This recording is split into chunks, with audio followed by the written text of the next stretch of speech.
yagenda n'agamba agenze kuteesa ne president ne Honorable Mbidde yali vice president Honorable Mbidde ne Honorable Mbidde samula meeting omulala Honorable Mau ne Honorable Silanda ne basayininga endagaano bulungi. Honorable Mau n'avaayo n'agamba nti mu bye twateesa navuddeyo saavuddeyo ngalonsa opposition nagisakidde twateeseza mu nnyinga ey'okutaano transition. President Museveni n'avaayo n'aga wenyamaza ekyo nga sinatuukawo kubanga ekyo siinaako obujulizi kagende ku bino byenyinako obujulizi. President Museveni n'amugaa we Mau nyamaza wabiteeseza naani ebyo. Kakati Democratic Alliance bayina kyankizo ki kye batwala ku meeza ekigenda okubaleetera omusajja oyo okubawuliriza. Nze ntuzubira that is move wetebeera diversionary. Baali batandise bulungi nga baga tugenda kulwanirira electoral reforms. Tugenda kulwanirira biki? Lwaki tebamaliza ebiseera ku bintu ng'ebyo ne bava ku bino by'okuteesa n'omusajja atayagala ataweebwa magezi.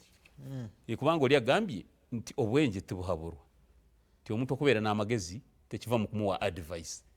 Kyekikulaga nti yetali ready kutwala niye santi yamanyi nti amanyi temugayina kyategeeza ati katuulira kati omuntu agamba temuyina magezi ogenda kuteesa naye eki anti kakati oli yavuunula anti ekizibu kya Romushana simanyi kati kizibu kya okuyingira mu kati maliriza kati nga maliriza.